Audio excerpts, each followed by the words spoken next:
Hola. Boa tarde ou boa noite. Se estivésemos en Bran sería boa tarde, pero agora se cadra boa noite. A verdade é que non sabíamos se ia haber algún representante de Galaxia. Entendo que non. Bueno, Francisco Castro xustificou a súa ausencia porque tiña un compromiso. Non tiña moi claro se ia haber outra persoa sustituindo. Entendo que non, así que imos comezar. Eu vou ceder a palabra a Pepe Carreiro, que moi amablemente prestouse a presentarme o libro. Deixo xa con... Bueno, vou presentarse cadra a Pepe Carreiro, ainda que Pepe Carreiro é un dos humoristas gráficos galegos en activo máis importantes se cadra de sempre, pero especialmente do seu tempo, que son os últimos 40 anos, ou máis, 50 anos. Non porque sexa vello, senón porque comezou moi noviño. E ademais un autor e debuxante de banda deseñada moi famoso, sobre todo ca súa serie dos Bolechas. Os que estivestes ou estades en contacto con nenos pequenos, pois sabedes ben do grande éxito que tiveron e teñen. Unha serie que espero que ainda dure moitísimo máis. E nada, deixo vos con... Vale, pois, boa tarde. Eu quero agradecerlle a Félix que me convidase aquí a facer de presentador do seu libro. Tamén quero agradecer a Galaxia que non puderon vir. Bueno, entendo que eu estou aquí como humorista, bueno, como amigo tamén, pero supoño que como humorista, non? E quería aclarar que ser humorista, os humoristas, non somos unhas persoas que dicimos a partir do luns vou ser humorista, voume dedicar ao humorismo. Non é nada disto, senón que nacemos sendo humoristas ou facémonos de pequenos humoristas, como quen nace alto, ou que nace baixo, que nace feo, que nace gordo, que nace traballador ou lacazán, non? É unha condición que temos certas persoas de ver a vida dun xeito determinado. Non temos por ser simpáticos, nin facer rir, senón ver unha vida dunha maneira determinada que seguramente Félix, que se dedica ao estudo do humor, pois podría explicar mellor que a mí, non? Despois, a partir de aí, podemos ser humoristas na vida cotián, hai moita xente que é humorista, sin dedicarse a isto. Outros podemos canalizar o humor a través do debuxo, como é o meu caso, facendo as viñetas típicas dos xornais. E outros poden facelo a través da literatura, que hai moitos escritores humoristas, ao mellor sin saberlo os lectores, moitas veces, non? Pero hai xente que ten moito humor escondido, non?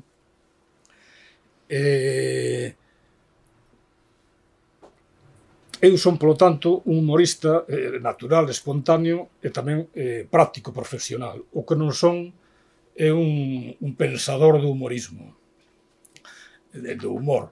Eu teño pensado, naturalmente, nesta cousa na que eu traballo, na que me movo, pero non son un pensador sistemático, non son un filósofo do humor, non? Pasa un pouco como a xente que ten a mellor problemas cardíacos, ou ten, por exemplo, palpitacións, sabe perfectamente o que son as palpitacións, os latexos rápidos do corazón, non?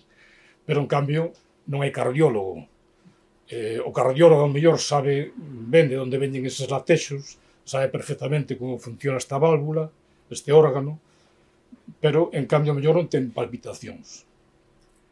Por lo tanto, pode ser humorista e non ser filósofo do humorismo, non? No caso de Félix, penso que reúne as dúas cousas, que ten palpitacións e é cardiólogo. É dicir, el dedícase ao humor, fai humor gráfico tamén, e, sin embargo, é incluso psicólogo do humor, como penso que o é aquí neste libro, non? Eu son afeccionado á filosofía, afeccionado de base, non? Entón, sobre todo ao principio, cando empecé a dedicarme ao humor gráfico, gustábame ler a certos filósofos que trataban estes temas. Por exemplo, Freud, o coñecido psicoanalista, ou Schopenhauer, que trataron, eu creo que moi superficialmente isto, xa non recordo ni ben, pero creo que quedaban moito por riba da cousa, quedaban na risa, no chiste, e o humor é unha cousa, penso, bastante máis profunda que todo iso. Hai un ensayista galego, non sei se chamalo Pensador, Celestino Fernández de la Vega, que se cita moito neste libro, incluso dende o prólogo, que sí que el aprofundou no humor e chegou a conclusións que penso que non chegou a maioría dos filósofos, que entraron dunha maneira, xa digo, moi superficial.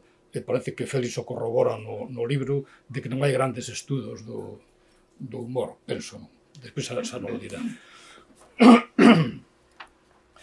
En todo caso, non ven isto a conto, en realidade, porque, como nos vai dicir seguramente agora Félix, a retranca contra o que se pensa xeralmente non ten nada que ver co humor, ou pode ter que ver, pero non é humor, é outra cousa. Neste libro, como dicen, Félix fai penso que de psicólogo, e penetra nesa cabeza, na mente do retranqueiro ou da retranqueira. Vai definindo que a retranca e vai acoutando o que cousa é, non? Por exemplo, vai comparando co humor, do que estamos a falar, compara coa ironía, compara co trasacordo, coa sorna, coa resouba. Hai moitísimas categorías dentro desta cousa que podemos chamar moi xenéricamente humor, non? Eu lín o libro moi a presa, porque acaba de sair, deu-mo Félix, que creo que foi o venres, e non pude facer unha lectura aí moi profunda, pero con moita atención. Atención suficiente como para sentirme a cada páxina provocado. Provocado a participar nunha reflexión múltiple, xenérica, porque no libro van aparecendo distintas opinións de distinta xente que pensa a cousa do humor. Ou, bueno, mellor dito, quizá máis centrada no asunto da retranca, non? Entre esas persoas sempre está o autor. Calquera cousa que se plantexa, Félix sempre dá a súa opinión. Estea ou non de acordo o lector, por suposto, non? Ten unha cousa de mérito, porque un gusto que pensa o que estás poñendo un tema, non? Mesmo coa lectura do libro, páxina a páxina, fume exasperando, alporizando, pero alporizando co retranqueiro. Porque eu son da opinión de Costa Clavel, que é unha das persoas que se cita aquí no libro, de Piñeiro, Ramón Piñeiro, que tamén se cita, son da opinión de que a retranca é, según Costa Clavel, pechada, mesquiña, estática. Peor apón Ramón Piñeiro, que di que a retranca ten que ver co conformismo, coa resignación, e di que é terrible o terrible complexo colectivo de inferioridade. Di ademais que esta psicoloxía resignada é a nosa, dos galegos, tremenda tara social. Eu comparto isto. Debe de ser algo como que dicía Risco, de que o povo galego ten vocación suicida, non? Eu mesmo, cando presentáramos, hai moitos anos, en Sada, que houve un seminario de humor, eu teria pois 20 e poucos anos, presentei co humorista gráfico Gogue, que publica no Faro, creo que sigue publicando. Presentamos un proxecto de revista de humor gráfico, bueno, tamén literario, que se chamaba Can sen dono. Entón, recordo que ali unha das cousas que dixemos era que había que acabar con esa cousa de chorar, esa exposición de chorar os galegos, de que se di, sobre todo que se di. E había que actuar como lanceiros polacos, aqueles que se botan a batalla, non? A pelexar. Entendíamos, ou eu polo menos entendo así o humor, como unha arma. Xa digo que entón, como estamos vendo, non tería nada que ver coa retranca. Pero non todo é como di Piñeiro, penso eu, nin Costa Clavel, non é todo tan derrotista, senón que falando do rural, porque sempre que se fala, ou en xeral, moita da xente que fala da retranca, está a pensar no que Paz Andrade, un galeguista, chamaba que se cita no libro tamén, o noso paisano. Entón, eu penso que Paz Andrade, con toda a vontade do mundo, como moita outra xente, a veces fala da xente do agro, dos campesiños, casi fala como un entomólogo, cando ve unha bacaloura, un pouco desde fora, un pouco frío. Eu penso que, se vamos á aldea da miña familia, por exemplo, eu vexo ali, non vexo o paisano, vexo a Clemente, a Manolo, a Rosa, vexo a individuos que son malos, bons, teñen de todo. Hai nos retranqueiros e hai nos que non, porque non todo o galego é retranqueiro, por suposto, non? Para demostrar isto, eu cito moitas cousas do mundo rural, porque xa digo que normalmente o que nos referimos cando falamos do galego arquetípico, non? Entón, teño aquí anotado, por exemplo, que no século XIX houve unhas loitas agrarias importantísimas contra as taxas e os impostos no mundo rural. A principios do XX houve a creación de sindicatos campesinos como a Unión Campesiña, Solidaridade Gallega. Basilio Álvarez, o coñecido crego Basilio Álvarez, con Acción Gallega, enfrentouse aos caciques e aos foros. Logo, aí, desto de un pouco conformista, suicida, mesmo hai pouco, non? Incluso nos anos 60 houve loitas agrarias en Castrelo de Miño, as Encrobas, etc. Isto falando do agro, falando do mundo urbano, pois non é máis que ver a loita das tabaqueiras na Coruña ou ver aquí as fogas do 72, por exemplo. É dicir, que non penso que o pobo galego ese pobo dócil, manso, ni moito menos. Sospeito que algunhas opinións sobre os galegos, algunhas que figuran no libro, outras que figuran por aí, xeralmente, que todos coñecemos, eso de facer do galego un ser retranqueiro, en xeral, parece que é unha condición da nosa natureza, penso que é unha visión, digamos, turística incluso de xente galega, xente daqui, que ve o galego como paseando, como se viñese facer unha excursión por Galicia, non? Como se fose un veraneante de Madrid que vai a Sanxenxo a pasar o agosto, non? Entón, fálase, por exemplo, de que o galego non sabe se sobe ou baixa unha escaleira, de que o galego sempre está contestando con preguntas, de que o galego ten un discurso indirecto. Entón, se nós pensamos, por exemplo, en Bóveda, en Castelao, en Basilio Álvarez, que antes dixo, en Beiras, ou cantidad de persoas anónimas, non atopará este galego que non sabe baixa, sino un galego que sabe perfectamente onde vai, e que está comprometido con moitas cousas, e que, polo tanto, penso que non todo é o galego retranqueiro como se di moitas veces. Concordo coa tese que expón Félix, coa que concordan outros tamén, dos presentes no libro, de que a retranca xorde nun contexto histórico, nunhas determinadas condicións, penso que se expón así, nunhas determinadas condicións. É dicir, que non é unha cousa de toda a vida, de toda a historia, senón que é un proceso histórico. Eu matizaría que dase nuns individuos concretos, non en todos. En determinadas épocas históricas pode haber xente retranqueira e xente que non o é. Pode haber unha maioría en determinados momentos que é retranqueira, porque é mansa, porque ten medo a expoñer as súas ideas, etc. Por lo tanto, se é así, se é un fenómeno histórico, a retranca é universal. É dicir, tanto se pode dar en California como na China. Non sería unha cousa dos galegos, porque é un fenómeno histórico. Non está aquí os da Glasia, pero se é universal, eu recomendaríalle que traducise o libro, porque entón estaría moita xente interesada en lelo, o da retranca. Non é, polo tanto, se é así, a retranca non é unha categoría esencial, non é algo esencial dos galegos que levemos no noso ser innato, non? O galego, polo tanto, non é un ser retranqueiro, o sea, que este fora da historia, metafísico, que diga, non, este galego, este retranqueiro. É unha cousa que pode suceder. Por iso, se é así, se é, como dicimos, un fenómeno histórico, ten que ter un fin.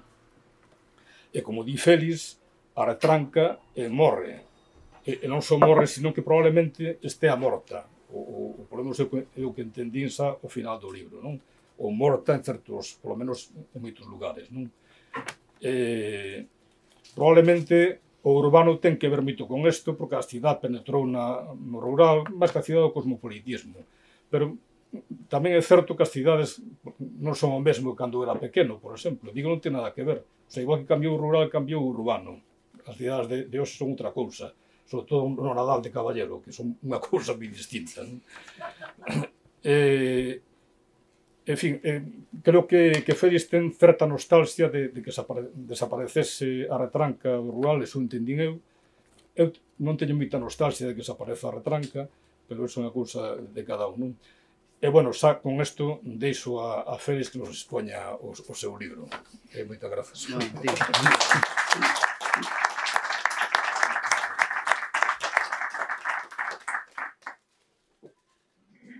Grazas, Pepe. Bueno, primeiro que teño que dicir, falando das grazas, é que antes, co gallo de que finalmente non aparecese ninguén de Galaxia e que tivese eu que presentar o presentador, que non contaban con iso, pois esquecime dos agradecementos, ¿no? Que o primeiro que tiña que ter dito, ¿no? Entón, primeiro, grazas a Galaxia e a Francisco Castro, o seu director, por confiar en min. É o segundo libro que publico con eles.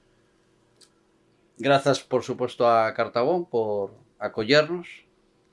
Grazas a todos vos, claro, e grazas a Pepe.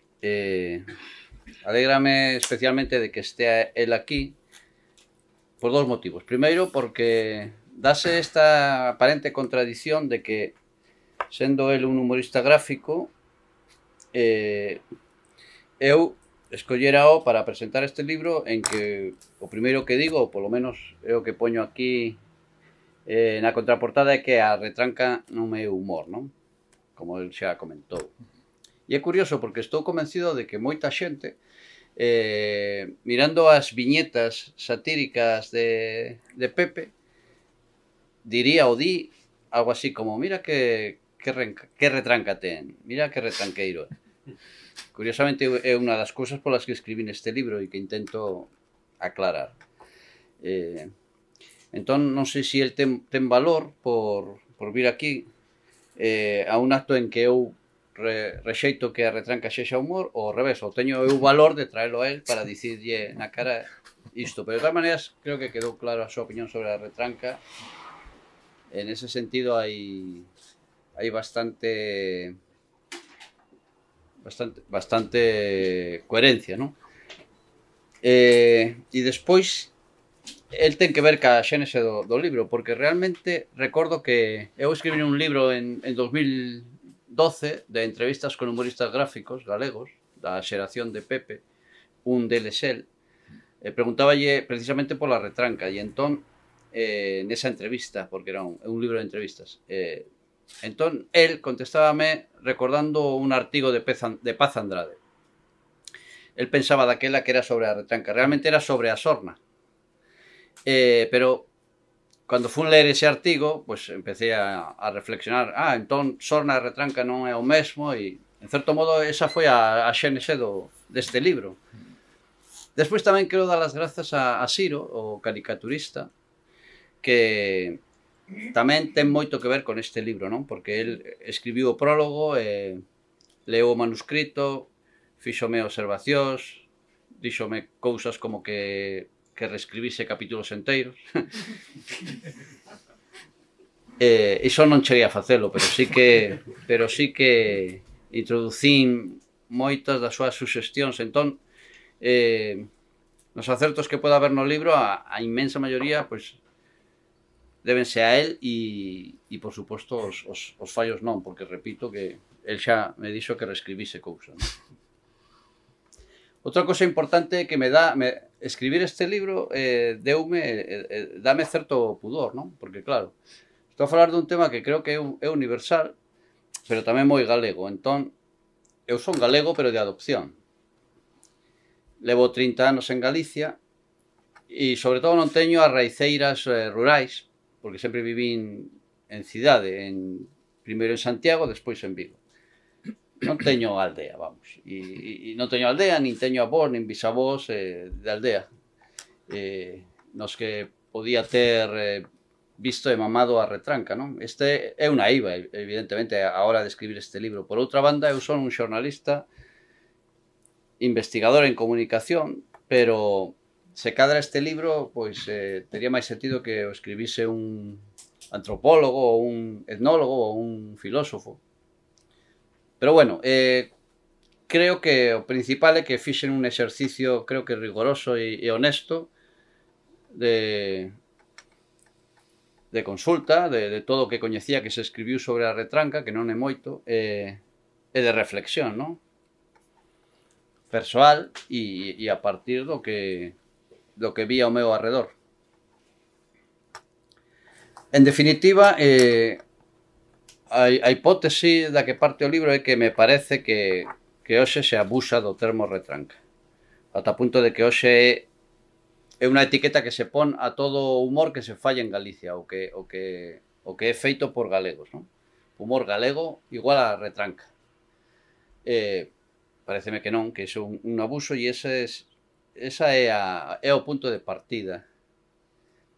Entón, o meu obxectivo co libro pois era isto, de limitar o concepto de retranca e diferencialo de outros conceptos máis ou menos afíns cos que creo que se confunde na práctica moito, non?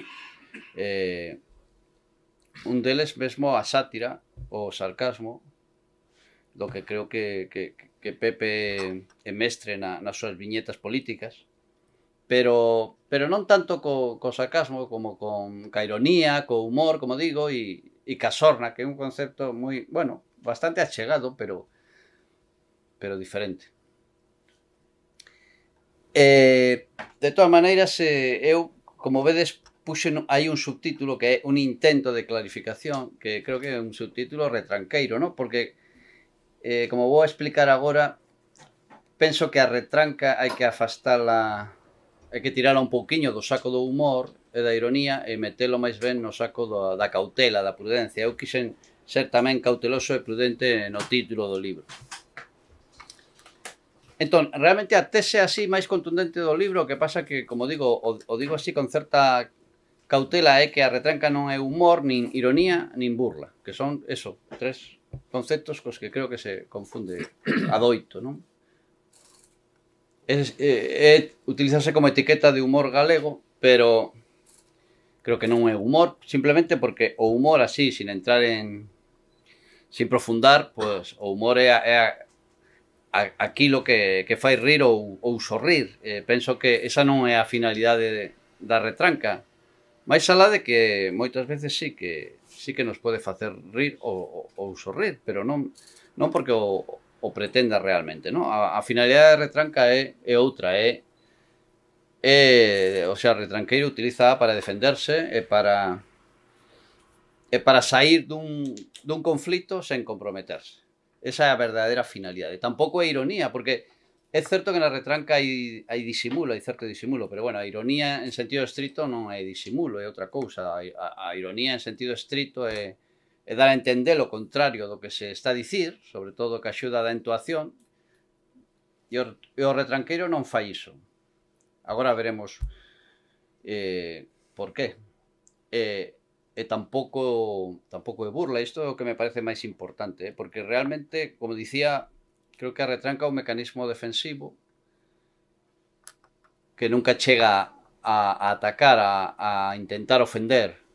Entón, bueno, a burla evidentemente é un mecanismo ofensivo, non? Por definición, inda que un poda defenderse utilizando a burla, que, como vou explicar agora xiña, pois, por exemplo, iso faise ca sorna, non?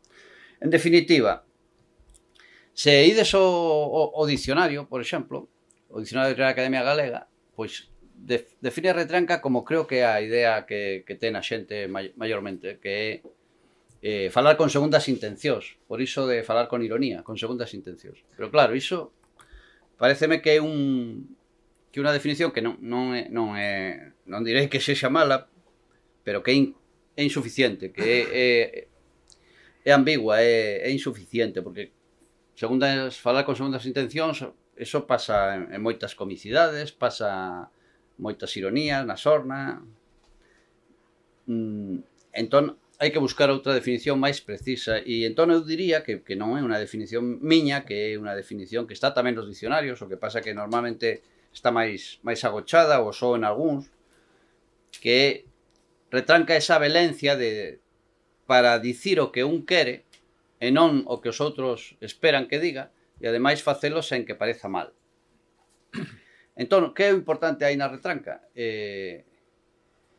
Dicir o que un quere, que en realidade é non tanto dicir, sino agochar realmente o que un pensa, que é o que os outros queren que un diga, non? Queren que diga o que pensa, ou máis ben queren que diga se cadra o que pensan eles, non? Bueno, é esa maneira para realmente agochar o verdadeiro pensamento cando non se pode expor, porque poñería a persoa nunha situación conflictiva. Tampouco se quere mentir, hai que dar unha resposta, hai que supostamente definirse, e o retranqueiro parece que é o que fai iso, pero realmente non o fai. Pero ten ese mérito dobre que creo que ten a retranca, que a mí me parece que a retranca é moi enxeñosa, por eso non estou de acordo con Costa Clavel ou con Piñeiro cando di que unha cousa tan pechada, tan mesquiña, non? Eu creo que é unha cousa moi enxeñosa, moi meritoria, non?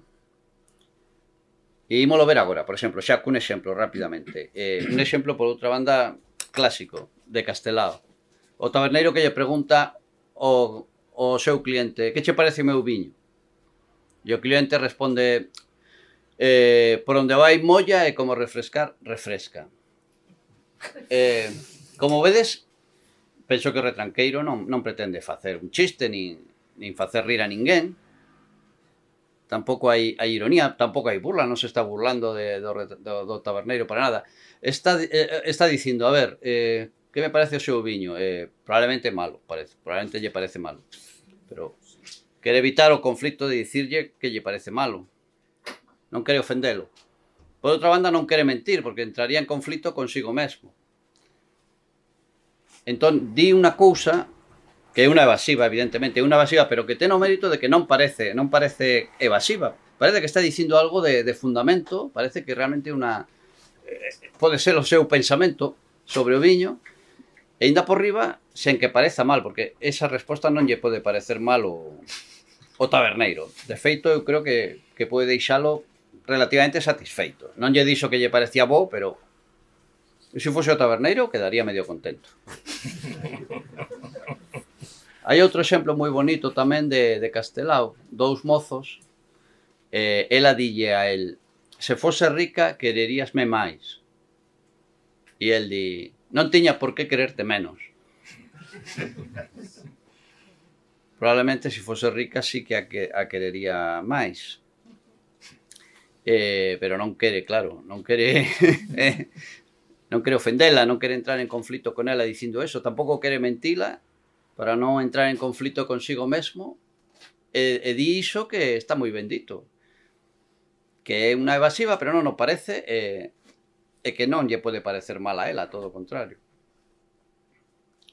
Entón, bueno, hai outros exemplos en Castelao. Eu aquí neste libro tiro de Castelao para poñer exemplos de retranca, pero curiosamente, despois de consultar toda a súa serie de cousas da vida, as famosas viñetas que publicou na prensa diaria nos anos 20 e 30, atopei, pareceme que hai poucos casos de retranca. A maioría hai sorna, hai incluso ás veces algo de sarcasmo. Non me pareceu que houvese moita retranca, pero ese sí que creo que son exemplos claros de retranca.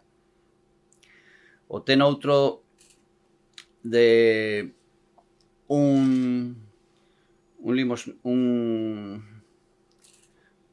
unha persoa que está a pedir na porta da igrexa, e pasa un señor, un señorito, ou simplemente un paisano, quen sabe, e lle di: déame algo, señor, e dille o señor: Outros xa viñeron, tampouco levaron nada, porque sabe Deus que non se pode dar a todos. Que unha maneira...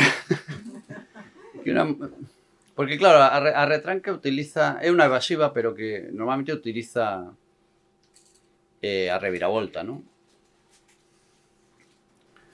Ás veces pode ser moi lacónica, pero outras veces utiliza a reviravolta, e ese é un caso claro, non? Unha reviravolta para non dicir nada, pero parece que lle está dicindo algo, non? Desde logo non lle está dicindo non, e moito menos sí, claro.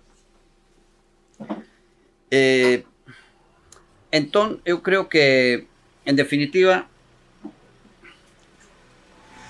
pode haber algo de humor, de ironía, de burla na retranca? Bueno, creo que non, que moi pouquiño, pero é certo que non sempre se din este tipo de respostas evasivas ca mesma intención. Ás veces pode ser, o mellor, un pouco máis malicioso o que as di.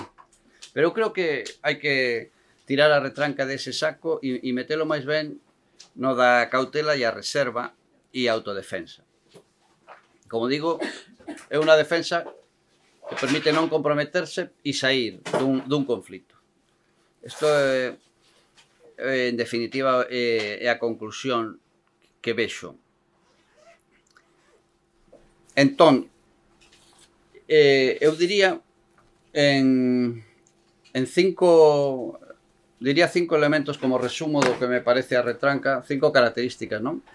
Que a causa, a desconfianza ou a necesidade de autoafirmación, a finalidade, a autodefensa ou a salvagarda da intimidade, porque é fundamental agochar o verdadeiro pensamento. No fondo, hai un intento de salvagardar a intimidade. O mecanismo interno, a reserva e o disimulo. A forma exterior, a inconcreción ou a sutileza expresiva e o mérito que ten realmente este de permitir sair dun conflito sen comprometerse. Teño aquí outro exemplo que bueno, que tamén é moi coñecido, que é de Castelao, que é o do can, non? Por que non lle das de comer o can? Pasa por allí un paisano cun can totalmente nos osos, non? Esfameado, e di, por que non lle das de comer o can? Di, para o que traballa, pois entón, por que non o matas? Para o que come. Claro, quen sabe por que non lle dá de comer? Igual non ten el... Igual o paisano come o que outro lle daría ao can, non? Entón, dito todo isto, hai un capítulo que dedico a diferenciar a retranca da sorna, que me parece o máis delicado do libro, no sentido de que eu estou convencido de que o 80% da xente chama retranca a sorna. Entón, claro, tentar diferenciar sorna de retranca parecíame un pouco atrevido, pero como xa o fixo Paz Andrade, non exactamente, o que pasa que Paz Andrade fala da sorna e colateralmente di, claro, di que non ten nada que ver ca retranca, o que pasa que non entra realmente a comparalo. Que pasa? Que a retranca, na miña opinión, é un mecanismo de defensa puro, non? Unha defensa. É dicir, eu creo que podemos identificarlo ca frase esta de unha retirada a tempo é unha vitoria. É unha forma de paz, como dixo tamén algún autor. Precisamente para evitar conflitos cos demais. Eu diría que tamén, como dixen, con un mesmo, non? Así un non ten que mentir tampouco. Porén, a sorna tamén é un mecanismo defensivo, pero é defensivo ofensivo, é dicir, ou é unha defensa-ataque, é dicir, que aí o que quen se defende pasa ao ataque. E deféndese, pero atacando, deféndese cunha resposta de tipo retorsivo, devolvendo o ataque como se fose un boomerang. Aí na sorna creo que sí que hai ironía e burla, non? Que ás veces pode ser maior e outras veces menor. Entón, pareceme que moitas veces a sorna se lle chama retranca, pero de que estou a falar cando falo da sorna? Pois de exemplos como, por exemplo, como este tamén de Castelao, que di, os taberneiros non sodes boa xente. E contesta, porque tratamos con borrachos. Eso non é o mesmo que o de que che parece o meu viño. Aquí é unha resposta retorsiva. Aquí hai aquí hai un ataque na resposta. Está defendéndose o taberneiro, pero defendéndose, atacando, con unha burla encuberta, porque claro, na sorna tamén utilízase a linguaxe indirecta, pero non lle está dicindo ti és un borracho, obviamente. Pero este é o que eu vexo en canto á diferencia principal entre a sorna e a retranca, ¿no? Ou, por exemplo, que ruín sodes os homes, porque somos fillos de mulleres. Ou este, por exemplo, entre un labrego e un cacique, ¿no? Aquí o retranqueiro é o cacique, ¿no? O labrego di, vostede sabe que eu teño a razón. Non o retranqueiro, perdón, a persoa que utiliza a sorna. Vostede sabe que eu teño a razón. E contesta o cacique, pero ti ben sabes que eu teño o dereito.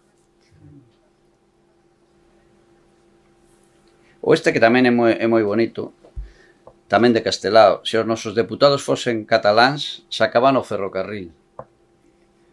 Abondaba que se sentisen galegos. Entón, moita xente dirá que isto é retranca. Eu creo que retranca xenuína, tal como a caractericei, non é. Mais ben, é sorna por isto, ¿no? Porque hai unha resposta retorsiva en que, xa para mí, se a retranca é unha retirada a tempo e unha victoria, a sorna é a mellor defensa e un ataque. E a retranca é unha forma de paz, evitar conflitos, e a sorna é loita indirecta. Non vas de fronte, pero non deixas de loitar, cousa que non fai o retranqueiro. Despois aquí hai un exemplo máis de Castelao, que creo que é sorna, pero é tan sutil, que non sei se chamalo retranca, ainda que... Quero decir, hai defensa e ataque, creo, pero é tan sutil e tan bonito que é este diálogo entre dous nenos pequechiños. O cura dixo que non debemos coller mazás e impedilas. Se as desen... A rapaciña que contesta realmente estáse defendendo, estáse justificando de por que colle as mazás, pero tamén lle está chamando a varo o cura, ¿no? Tamén hai un ataque aí. Eu creo que moitas veces na sorna, claro, hai respostas retorsivas claras, como estas que dixen, pero outras veces non é tanto unha resposta retorsiva de devolver o ataque como un boomerang, sino que é simplemente expresar unha queixa ou unha protesta ou unha denuncia de unha maneira sutil, non? Pero que na retranca non chega a velo, creo, ni siquiera así.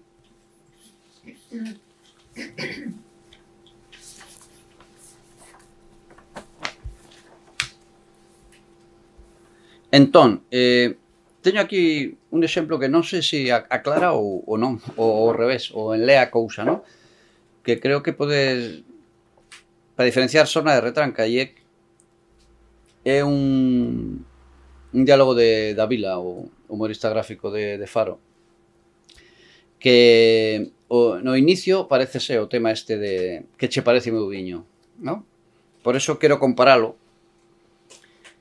Sabemos que, por exemplo, podemos tomar como exemplo que me parece a mí paradigmático de retranca, que che parece o meu viño, por onde vai molla e como refrescar, refresca. Pero Davila escribe, por exemplo, ¿no? O debuxa, tamén un tipo na taberna que está a falar co taberneiro. Aquí o que toma a iniciativa non é o taberneiro, senón o cliente. E di, non vexo o momento de decirche o bo que tes o viño.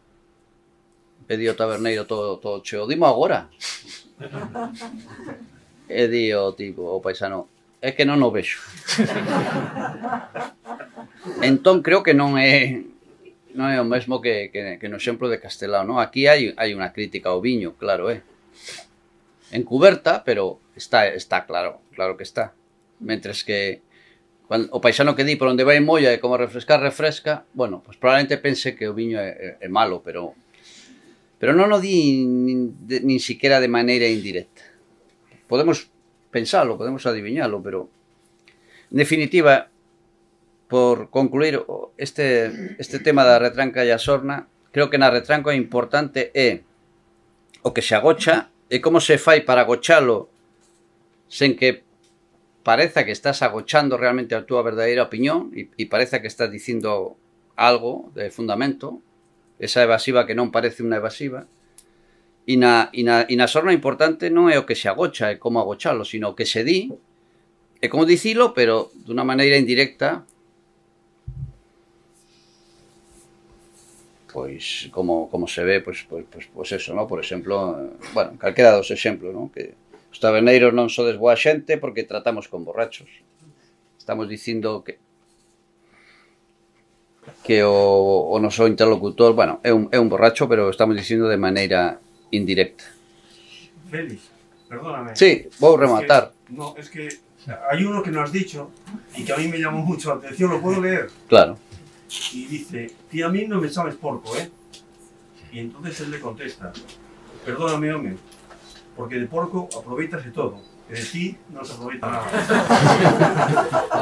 Para mí esto es fantástico, pero no sé lo que es.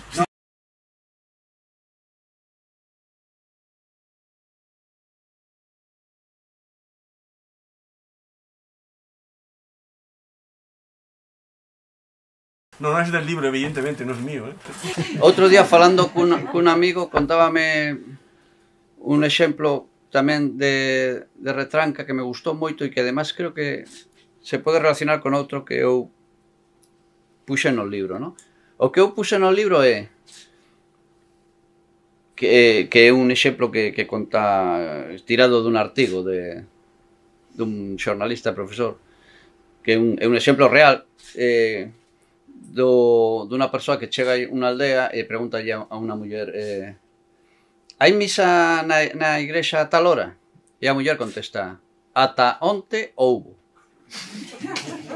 Que é, creo que é unha resposta retranqueira, pero ademais moi singular, o sea, moi interesante, porque normalmente a retranca, como estamos a dicir, é un intento de non comprometerse, pero en realidad esta muller comprometeuse de todo, porque lle deu toda a información máxima que tiña. Eso é incontestable. Ata onte houbo. E entón este amigo contábame outro que me parece similar, ¿no? Que tamén é real, de un coñecido que foi a un bar e preguntou fai bocadillos? E dille o señor, fago. E de que tamaño? E di, do que me sae. Que tamén creo que é moi preciso, porque iso é incontestable. Porque él pode decir, pois grandes, pequenos, e despois é todo relativo, pero lo que me sae, iso é científico. Aí non hai dúbida. Saiu así, pois é así. Bueno, entón... Pero Félix, estoy xa falei de máis. ¿Él le llama porco al otro o no? Sí. Bueno, como mínimo, creo que llego. De ahí para arriba, creo que llego. No sé, es peor, ¿no? Se llama menos que porco. Ya, por eso. Pues el porco aprovechaba todo. Bueno, isto tamén é unha anécdota moi simpática e eu creo que é moi retranqueira. Esta contaba Ángel Carracedo, esta extraordinaria persoa que temos en Galicia, por suposto extraordinario científico, pero non só iso. Contaba esta anécdota tamén nun artigo que parece ser que lla contaba un amigo o que a súa vez contoulle un médico, non? Bueno, é o caso que era un médico que de fora de Galicia que non levaba moito tempo aquí, ou se cadra así, non sei, e que lle contaba que tiña problemas para entender os seus clientes, non? Os seus pacientes, perdón. Claro, o amigo pensaba que era porque polo idioma, decía, non, polo idioma non. É porque, bueno, pois era por isto, non? Porque non entendía a retranca, se cadra. A mí parece moi bonita a anécdota, non? O paciente tiña unha lesión na pel. Para diagnosticala, o médico tiña que saber se tiña proído ou non. E entón o diálogo é, le pica ou non le pica? E di outro, bueno, que creo que este bueno así, sin máis, creo que xa de por sí é moi retranqueiro, non? Por iso digo que a retranca tamén pode ser lacónica, porque para min este bueno xa é pura retranca. E decía, pero le pica. Bueno, mire, le tiene que picar o no picar. Si no me lo dice, no le puedo diagnosticar. E a resposta do paciente, se ten que picar, dice, desconcertouno xa totalmente, claro. Sí, pareceme... Gustoume moito, sí. Bueno, nada, xa falei demais, bueno, xa comenzastes a dicir cousas, pero se alguén quere seguir... Se me permites un minuto, o que demostra agora Félix, efectivamente, que si a retranca, como dis, non ten nada que ver co humor, Bueno. as situacións a que dá lugar a retranca, Sí. vos demostrou aquí, sí que son humoristas. Sí, eu ¿no? entendo que, claro, que podemos rir, o sorrir ca retranca, e de feito hai unha reinterpretación humorística da retranca polo mundo do cine, do teatro, da televisión, que é moi rendible, iso está claro. Pero bueno, o que eu digo é que a finalidade primeira fundamental non é facer rir a ninguén, claro. Cando este señor di, bueno, se tiene que picar... Sí, sí. Está en serio, sí. Claro, él non pretende facer rir o médico. E, sin embargo, rimos lendo, ¿no? O escoitando. Claro. Pero no sé cuál de los dos ha dicho que no es típico de Galicia y sí que se da mucho más en gallegos que en otra gente ese tipo de respuestas.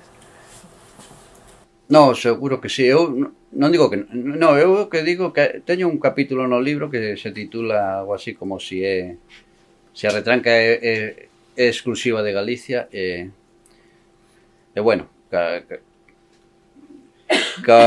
con reparos, porque obviamente tampouco faltame información, pero eu creo que a retranca naceu nunha sociedade moi concreta, unha sociedade agraria, illada, e sobre todo unha sociedade en que había un sistema cultural alleo imposto e nace nese contexto, ¿no? Pero claro, ese tipo de sociedades, por supuesto que existiron, teñen existido en outras partes do mundo. E cando se fala da similitude do humor, galego co irlandés ou co galés ou co escocés, probablemente teña que ver con isto, ¿no? Eu teño tamén aquí algúns exemplos de... Pois iso, ¿no? Por exemplo, non sei se son os escoceses ou os galeses, polo visto, os ingleses o que din deles é que responden sempre cunha pregunta, por exemplo. Entón, entendo que ese tipo de mecanismos de defensa son propios dun tipo de sociedade que efectivamente vai máis alá de Galicia na historia. Pero supoño que son sociedades que tiñan unhas características moi parecidas ás que tiña esa Galicia na que naceu e medrou.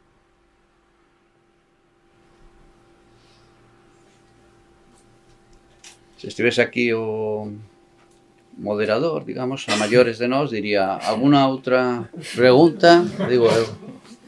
Eu quería agradecerche a exposición que fixeche, que nunca se me ocurriría mirar tantas cousas da retranca, e quería facer unha suxerencia. Non che parece que a retranca ten moita creatividade? Porque de aí salen moitas ideas, salen hasta poemas, porque hai frases concretas que realmente me sorprenden cando salen, non me acordo de ninguna, pero Castelao é un exemplo, non? O sea, eran as retrancas que collían o mesmo pobo, eran, vamos, excelsas, por decirlo de unha maneira, non? Eran o máximo. E teñen moita creatividade dentro desas circunstancias penosas, de pobreza, de miseria, etc. Sí, ¿no? Sí, de feito, bueno, hai un capítulo que se titula Retranca e enxeño, e ao principio tituleino Retranca e creatividade. E o que veño a dicir é que a retranca, inda que seña unha evasiva, non é unha evasiva, calquera evasiva, nem moito menos, porque é unha evasiva que, como non ten que parecer evasiva, aí hai que botarlle enxeño. Creo que sí, que ten moito enxeño e creatividade, e que ten que ver co que dicía do dobre mérito que me parece que ten, non?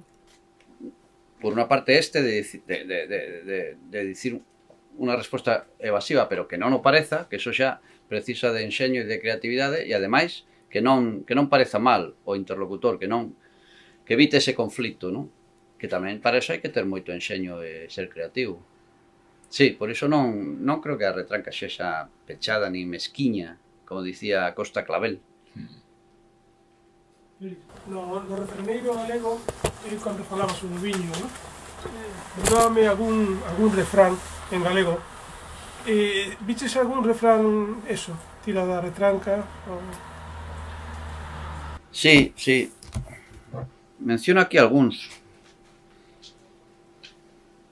E tamén falo de que me parece que ten certa relación ca unión de contrarios, que creo que é moi típica aquí do pensamento galego, non?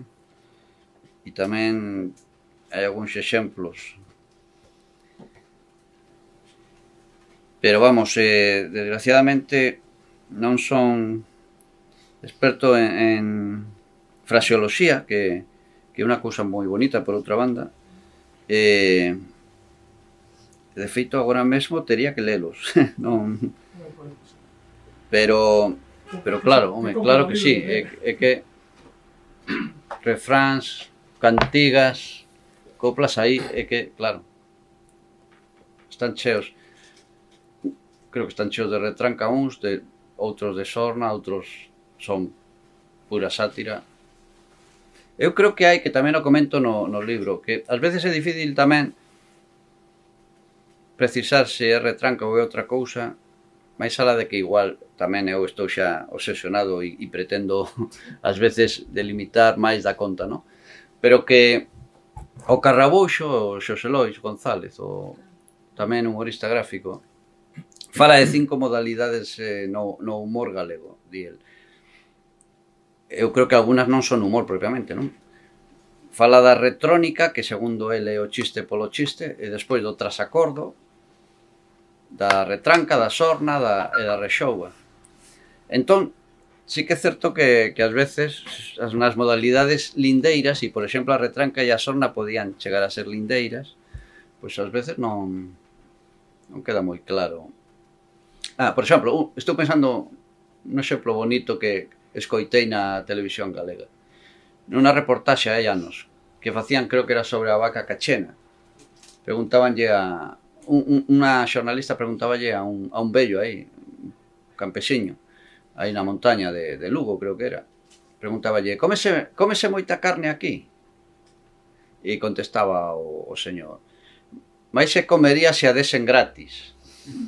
Entón, claro, eso eu penso que se o dixo como pura defensa, é dicir, a ver, eu non vou dicir que se come moita, a ver se vamos quedar como comellóns, nin vou dicir que se come pouca, e imos quedar aquí como uns pobres que non podemos permitirnos. Eu creo que se hai algo diso sería retranca, pero igual sorna, igual o que está querendo dicir este señor é que a carne, mira que é cara, demais. E igual hai unha queixa, unha crítica ao prezo da carne. Ou igual é simplemente unha ironía lúdica, facer un chiste, sí. Entón, claro, tamén depende da intencionalidade que non sempre podemos adiviñala. Félix, yo era unha pregunta que non ten moito sentido, pero estáseme ocurrindo polos exemplos que estás dando. A retranca é máis propia do medio rural que da cidade? Sí, bueno, primeiro podía contestar de maneira retranqueira, xa que me pos nun conflito, e decir, efectivamente, non ten sentido ningún esa pregunta. Pero non vou responder así. Home, eu creo que sí, que de feito, é o que dicía tamén Pepe, creo. Eu creo que na cidade hoxe en día, nas cidades de hoxe, eu non vexo ese tipo de retranca xenuína. Vexo sorna, moita sorna, vexo moito sarcasmo. A mí pareceme que no medio urbano o medio urbano é máis acaído para as sornas e para os sarcasmos. Hoxe en día creo que é o que predomina en todas partes, no medio urbano. Eu creo que sí, que unha cousa... Pero como non teño aldea, tampouco che podería... Un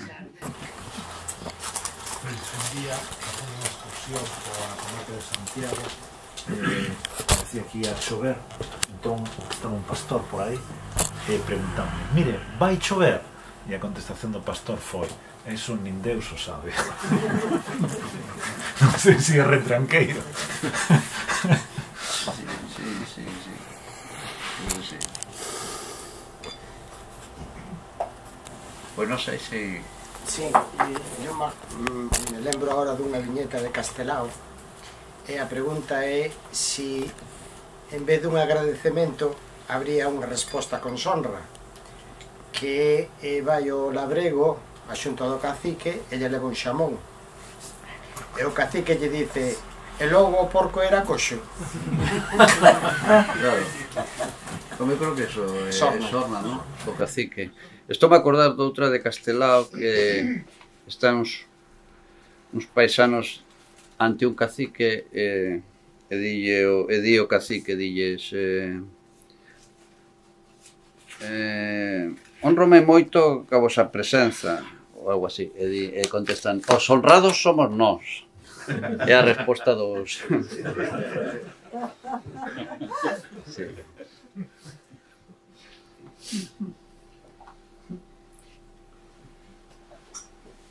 Pois nada, non sei se